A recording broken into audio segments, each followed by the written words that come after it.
Les Exceptionnels, c'est le podcast qui met en lumière des parcours de femmes qui pourraient être le vôtre. Des femmes qui ont osé se lancer dans des métiers qu'on ne disait pas pour elles. Le podcast Les Exceptionnels a été réalisé par l'incubateur Les Premières Sud, à l'initiative de la région Sud et en partenariat avec Engie. Être entrepreneur féminin, c'est pas féminin à l'important, c'est vraiment être entrepreneur qui est important. Surtout prendre conscience que son plus gros frein, c'est soi. Le propre de l'entrepreneur, c'est d'être capable de rester vraiment focus sur son cap. Ce serait de dépasser ses croyances limitantes.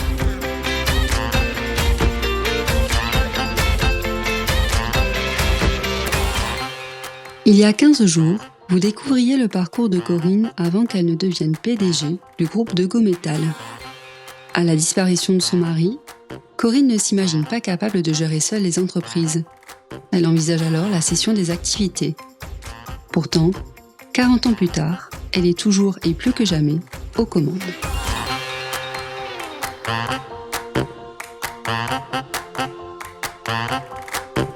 Le fait d'être dans l'opérationnel depuis très longtemps, et mon mari c'était quelqu'un qui était plus dans le décisionnel et qui me déléguait énormément de choses sur un plan opérationnel. Donc de cet aspect-là, entre guillemets, ça m'a pas changé grand-chose, si ce n'est sur un plan stratégique, effectivement, parce que lui avait déjà imaginé mettre une usine à l'étranger, parce que avec les difficultés de l'industrie qu'on peut connaître en France et qui ont été bien mises en avant avec ce qui vient de nous arriver sur malheureusement l'industrie en France et de savoir qu'on est de plus en plus dépendant aujourd'hui de la Chine, mais c'est quelque chose qui est en route depuis 30-40 ans maintenant, mais qu'on comprend aujourd'hui. Donc c'est vrai que c'est sur ce plan-là, il avait des projets que j'ai stoppés parce que je me suis dit il faut déjà s'occuper de 2 sites de production en France, donc c'est pas pour aller chercher à l'étranger. Et effectivement, ça a été de dire même si on le faisait déjà, également développer les affaires aussi avec l'Asie. C'est quand même triste de voir partir l'industrie à l'étranger, mais quelque part on n'existerait plus si on ne l'avait pas fait. Et c'est pour moi aussi, avec le recul, ce qui me permet de dire que c'est une décision que j'ai prise à ce moment-là, qui se révèle aujourd'hui avoir été, je pense, la bonne. C'est là où je disais que des fois, on a des ressources en soi insoupçonnées.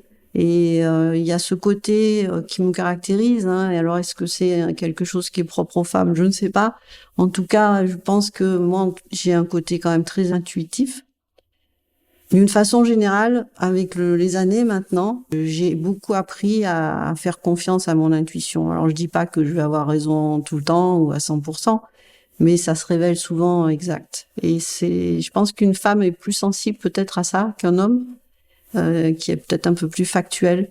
Et c'est ce qui peut un peu différencier cette transition aussi avec mon mari, c'est que voilà, on fonctionnait pas de la même façon. Après, j'ai quelquefois l'impression d'avoir eu 2 années au moment de son décès où je me dis quelquefois que je me rappelle même pas de tout de ces 2 années, parce que je pense que quelque part vous créez une carapace pour vous protéger et en fait vous faites un peu de la sélection sur ce qui vous touche, sur ce qu'il faut faire, voilà, c'est un mélange entre les problèmes familiaux, les problèmes de travail. Voilà, c'est un peu compliqué. Mais bon, apparemment, j'ai passé ce cap. Entre le moment où tu décides que tu vas céder au fur et à mesure et le moment où tu te dis que finalement, non, tu vas tout garder, qu'est-ce qui se passe ? Honnêtement, c'est pas forcément qu'un choix, c'est que la cession, c'est un autre métier aussi. Et quand vous devez avancer au quotidien, c'est vrai que ça passe au second plan. Après, bon, j'étais plus jeune, donc forcément, quand c'est aussi, vous avez des projets, vous avez envie d'avancer, voilà, c'est tout un contexte qui fait que, bon, pour moi, il n'y avait pas une urgence absolue quant à ma volonté de continuer. Ce qui est important, c'est aussi de bien s'entourer, parce que de toute façon, comme on dit, Seul, on va peut-être plus vite, mais ensemble, on va plus loin. Donc, si j'avais pas eu également des équipes autour de moi qui me donnent aussi cette envie de continuer, je pense que peut-être j'aurais arrêté aussi. Hein. Donc, c'est un ensemble. C'est cette volonté personnelle, mais également l'entourage professionnel qui compte beaucoup à ce moment-là. Et du coup, Corinne, en changeant justement de poste et de place dans l'entreprise, comment la perception des employés a-t-elle évolué? La perception que les employés avaient de toi? C'est vrai, à la base, j'étais la femme du patron. Mon mari était quelqu'un d'assez autoritaire et les salariés avaient l'habitude de suivre un peu ce qu'il disait, le craignaient même, hein, quelque part aussi, hein. Donc du coup, ça a été pour eux de se dire, moi j'ai toujours été la personne un peu dans l'ombre. Ils se sont dit peut-être que est-ce qu'elle va être capable. D'ailleurs, il y a quand même beaucoup de salariés qui sont partis à ce moment-là. Donc je pense c'est qu'il y a quand même eu un doute au départ sur mes capacités. Donc c'est vrai que moi j'ai pas la même façon de diriger une société. Le fait d'avoir été dans l'opérationnel fait que je connaissais quand même un peu tous les postes de l'entreprise, hein, sauf effectivement les aspects plus techniques. Et même sur ces aspects-là, les gens ont fini par me dire tiens, peut-être qu'on pourrait faire comme ci, comme ça, ou acheter une machine comme ça. Et c'est vrai que la question se posait pas avant, puisque c'était mon mari qui décidait. Et le fait pour eux de voir que j'étais quand même à l'écoute, quand je croyais un projet, de les avoir suivis sur ce qu'ils avaient envie de mettre en place. Je pense qu'ils ont compris qu'ils pouvaient être également au moteur et à l'initiative de décision dans l'entreprise. Et quand j'y croyais aussi, bien sûr, je suis partie dans ce sens-là avec eux. Et je pense que ça a créé finalement une confiance mutuelle. Et naturellement, je pense que j'ai pu instaurer également mes compétences à travers cette expérience-là, sans que ce soit en fait des compétences imposées uniquement par le fait que je devenais la patronne. Entre le moment où tu étais encore dans l'entreprise avec ton mari et le moment où tu arrives seule à la tête de cette entreprise, est-ce qu'il y a eu des besoins d'acquisition de compétences importantes que tu n'avais pas et comment tu as fait éventuellement pour les acquérir? Alors, il y a deux aspects dans cette question, dans le sens où il y a très peu de turnover dans nos sociétés. Donc, il y avait quand même déjà une organisation existante, mis à part effectivement sur un des sites où là, les gens sont partis. Mais finalement, ça n'a fait que arranger ce que je souhaitais, puisque je voulais aller vers, disons, l'abandon de produits standards au profit de produits plus spécifiques. Donc finalement, ça a permis de diminuer la structure de l'entreprise de façon progressive. Et finalement, c'est les salariés qui ont aidé à aller dans ce sens-là. Donc du coup, en fait, ceux qui sont restés, et heureusement, il y en a eu beaucoup, et notamment au niveau encadrement, en fait, j'ai été plus à leur écoute. On a développé une collaboration peut-être un peu plus importante au niveau de l'écoute que ce qui existait. Et je pense que j'ai pu créer ce climat de confiance. Avec les années, s'est posé la question effectivement des départs à la retraite. Et là, effectivement, ça veut dire renouveler l'encadrement, renouveler des postes. Et effectivement, il a fallu remettre en place une direction à Angers, sur la société de négoce également faire au niveau de la direction financière.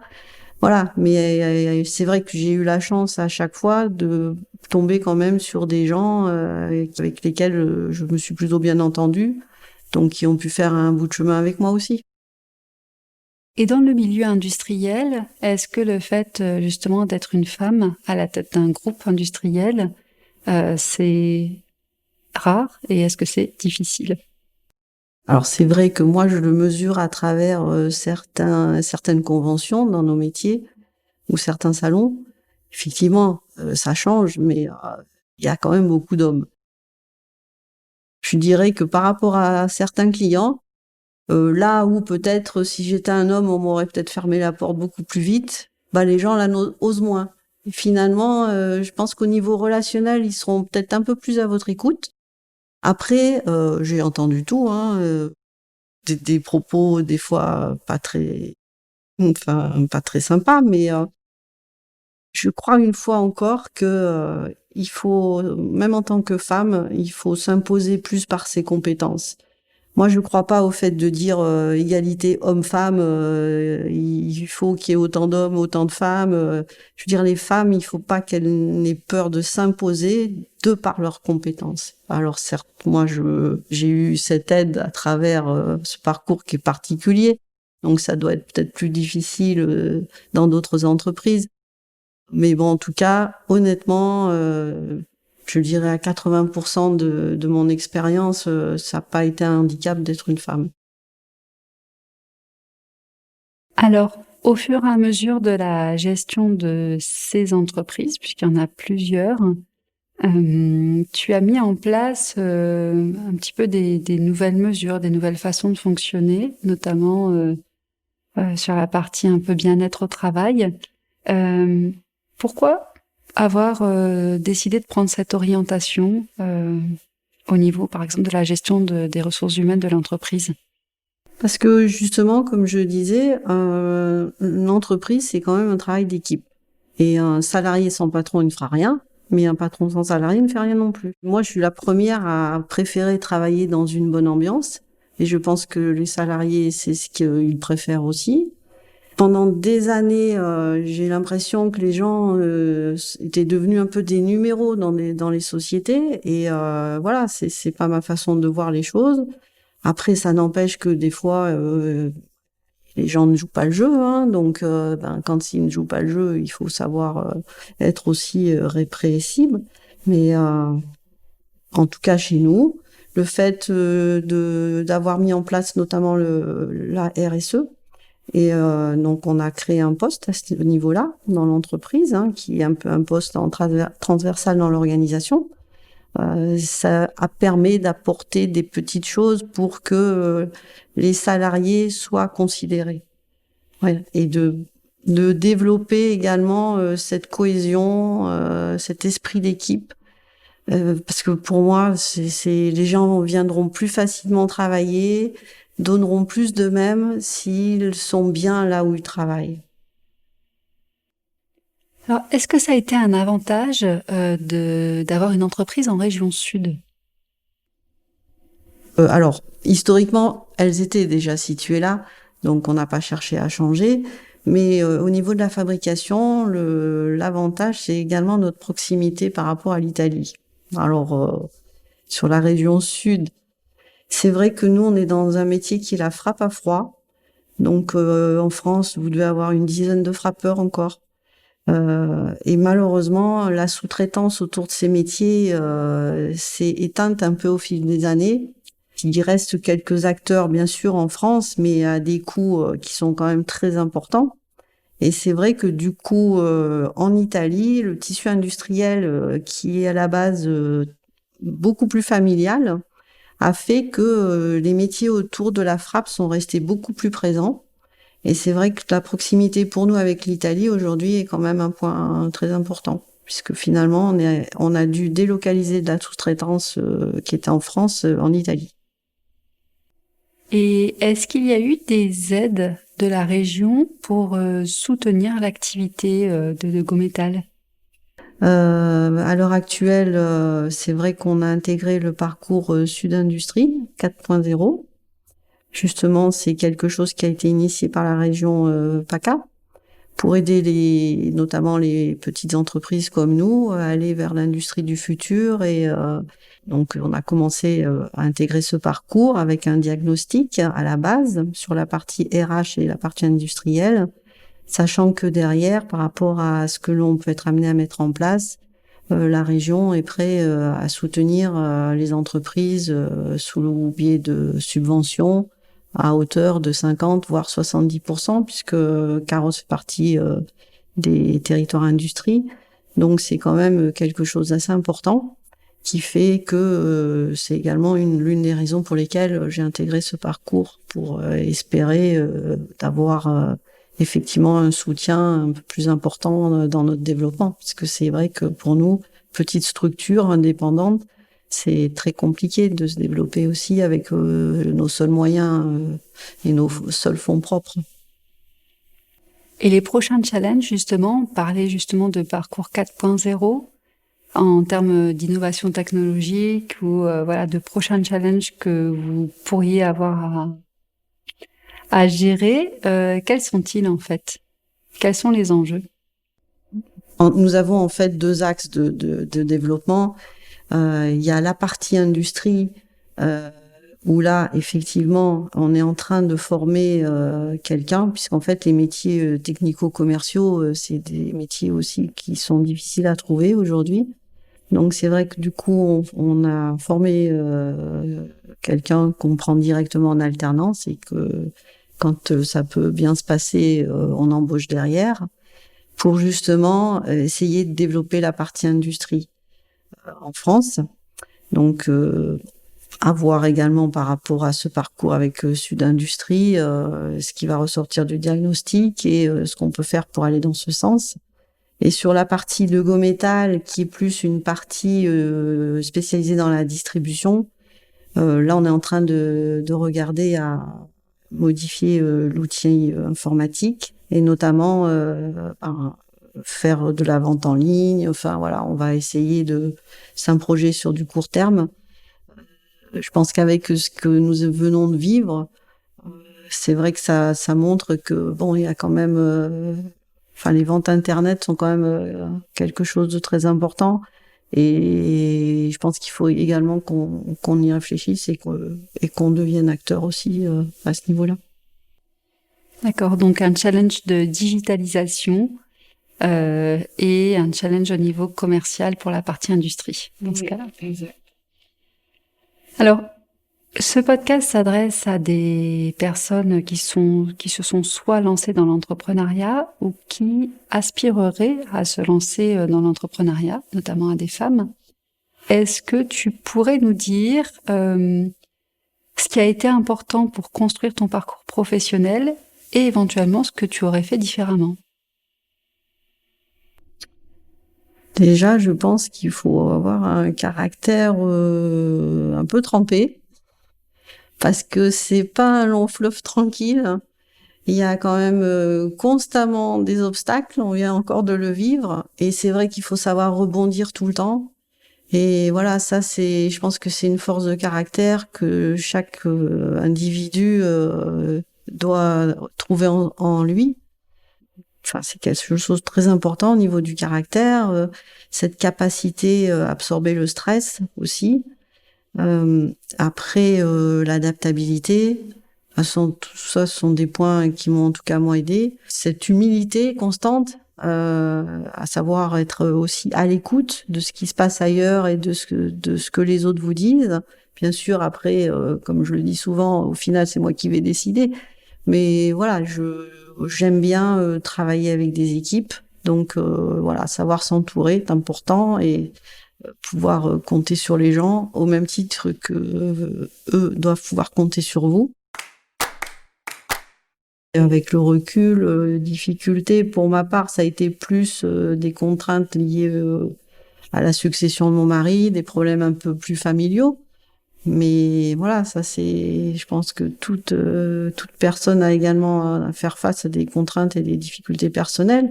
Il faut savoir faire abstraction aussi de ça, parce que quand vous êtes dans une entreprise, il faut avancer malgré tous ces problèmes à côté.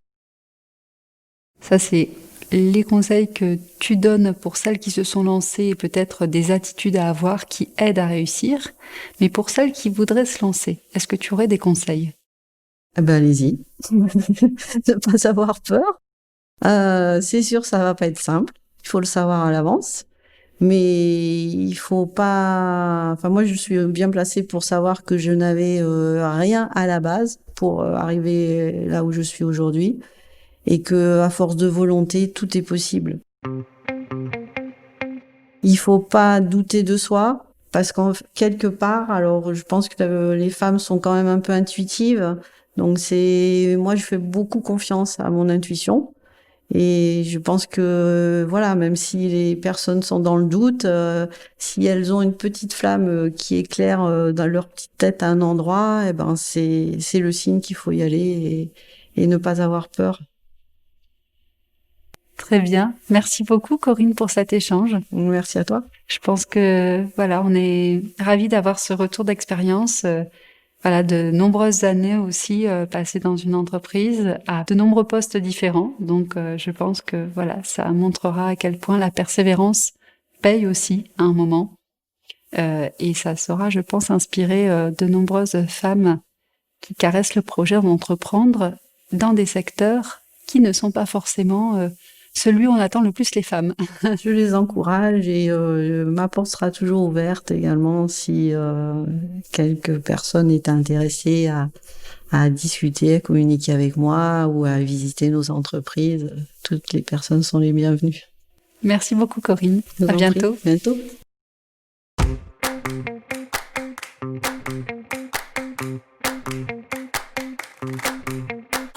Si par son partage d'expérience, Corinne vous a ému, impressionné, encouragé, dites-le nous en nous laissant un commentaire et des étoiles sur vos applis de podcast. Et on se retrouve dans 15 jours avec un autre parcours et une autre voie de l'entrepreneuriat féminin en région Sud. Ce podcast a été réalisé par l'incubateur Les Premières Sud, à l'initiative de la région Sud et en partenariat avec Engie.